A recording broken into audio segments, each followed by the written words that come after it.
बहुत समय पहले की बात है। बलवानपुर नामक गांव में रमेश अपनी पत्नी के साथ रहता था। रमेश बहुत गरीब था। रमेश किसान का काम करता था।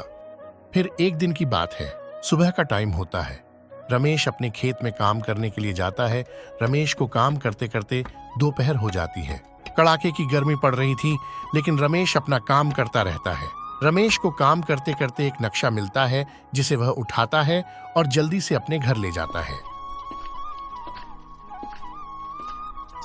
आज इतनी लेट कैसे आए हो? इतना टाइम कहाँ लगा दिया? यह क्या ले आए? यह है क्या? ये एक खजाने का नक्शा है। इससे हमें बहुत सारा खजाना मिल सकता है। इन दोनों की बात पीछे खड़ा मदन खिड़की में से सुन रहा होता है। लेकिन तुम इसे उठाकर कहाँ से लाए हो? और है किसका ये? ये मुझे जंगल में काम करते टाइम मिला। लो, इसको उठाकर रख दो। ये किसी के हाथ नहीं लगना चाहिए और इसकी बात किसी को पता नहीं चलनी चाहिए। इसको ध्यान से रखना, ठीक है ना? लेकिन खजाना कब ढूंढने जाओगे? रमेश और रमेश की पत्नी बात कर रहे होते हैं। उतने ही किशन अंदर आ जाता है।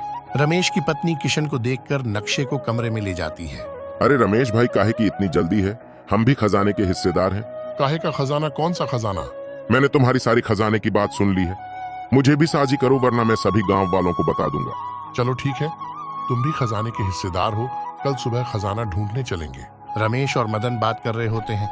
इतने ही चमन अंदर आ जाता है। अरे अरे भाइयों, रुको। 2 हिस्से काहे को 3 हिस्से होंगे? मैं भी तो हूँ। काहे के 3 हिस्से और किस लिए? मैंने तुम लोगों की सब बात सुननी है। मुझे भी हिस्सेदार बनाओ। अरे रमेश भाई, वहां तो बहुत खजाना होगा। चलो इन्हें भी हिस्सेदार बना लेते हैं। हाँ हाँ ठीक है। खजाने के 3 हिस्से होंगे और कल सुबह खजाना ढूंढने चलेंगे।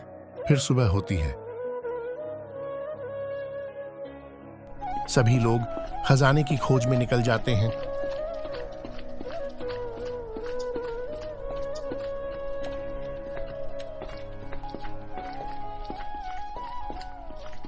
कुछ समय खोज करने के बाद वह खजाने की जगह पर आ जाते हैं। फिर वह गुफा के अंदर आ जाते हैं। सभी लोग इतना सारा सोना देखकर बहुत हैरान होते हैं। भाइयों देखो, कितना सारा सोना है। मैंने तो अपनी जिंदगी में इतना सोना कभी नहीं देखा। चलो सारे सोने को लेकर चलते हैं। फिर सभी लोग सारे सोने को अपने घर ले आते हैं।